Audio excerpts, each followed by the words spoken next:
Сиздер көрүп турган шахталардын ооздору эбак эле бекитилип, уран казуу иши токтогонуна 50 жылдан ашты. Бирок кен иштеп турган 20 жыл ичинде аны кайра иштетүүчү заводдон чыккан калдыктар Майлуу суунун айланасында сакталууда. Мындай абал шаар тургундарын ар дайым кабатырга салып келет. Анткени калдык сактоочу 23 жайдын дээрлик баары тосулбагандыктан мал жандыктар менен жаш балдар үстүндө жүрүшөт. Адистер талапка ылайык алар тосулуусу керек дешет. Бул жерге мал кирбеш керек, адамдар да кирбеш керек. Кача мына территориясы булар жакшы, ошол убакта жакшынакай эле жабылган. Анан өлчөп келгениңде норманын тегереги да. Ошончо эмне үчүн мал сал кирбесин деген. Мал сал кирсе тебелейт, мына чөптөрүн жейт.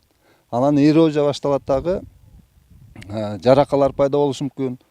Уран калдыктары сакталган жайлар тосмосу жок болгондуктан каалаган адам кирип, анын үстүндө жүрө алат. Биз да адистердин коштоосунда алардын бирине кирип, радиациянын деңгээлин өлчөп көрдүк. 12 микрорентген саат. Эми кээ бир жерлерде 15 ушундай болуп калышы мүмкүн. Бирок бул жерлер бир канча жолу текшерилген, ошол көмүлүп аткан убакта дагы, көмүлүп бүткөн убакта дагы текшерилген, комиссияны текшергенбиз.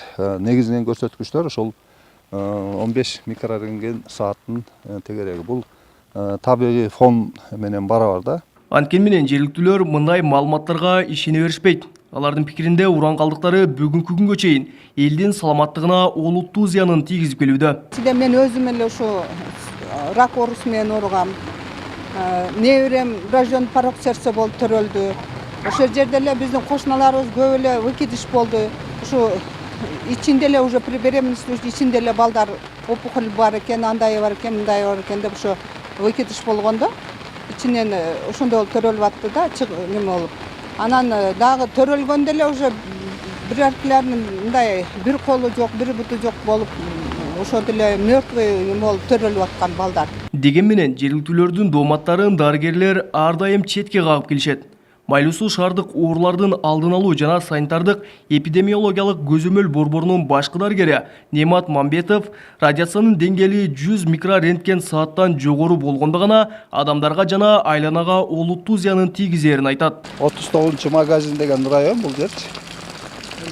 Бул жердин табигый фону орусча естественный фон деп коет. 10-12 микрорентген саатты көрсөтөт да.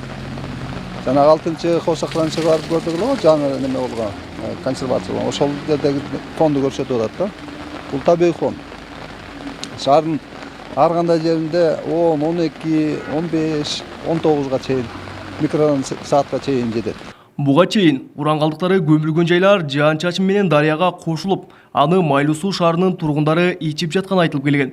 Мындай маалыматтарды өзгөчө Кырдаалдар министрлигинин алдындагы калдык сактоочу жайлар менен иштей турган агенттиктин Майлуу суудагы өкүлү Каныбек Ташкенбаев төгүндөдү.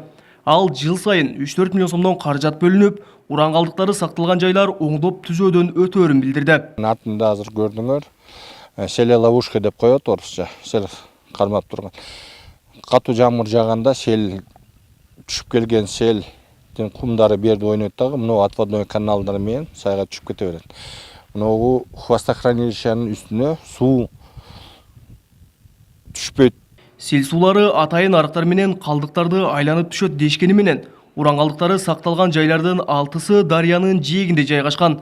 Аларды кайсыл бир күнү суу жеп ачка чыгарып жиберүүсү мүмкүн. Жолдун оң жак жээгинде дарыядан 20-30 метр жогоруда уран калдыктарын сактоочу бир нече жай жайгашкан. Адистердин белгилөөсүндө мына ушул Майлуу суу дарыясы ушул калдыктарды сактаган жайларга кооптулук жаратып келет. Анткени эгерде жогорудан жер көчкү түшө турган болсо, ал дарыяны бөгөп калып, мына ушул уран калдыктарын сактоочу жайларды ачып коюшу толук мүмкүн. Ошентип, Советтер Союзунан калган уран калдыктарын таптакыр жок кылып салуу мүмкүн эмес. Ал эми аларды шаардан алыскы аймакка көчүрүүгө ири суммадагы каражат талап кылынат. Белгилей кетсек, Майлуу суу шаарында уран кени 1946-жылдан 1967 жылга чейин казылган. Бул мезгил аралыгында 3 миллион кубтай калдыктар шаар четине көмүлгөн. Кабылбек Көчкөнбай уулу, Тынчбек Дуалдаев, Жалал Абад облусу.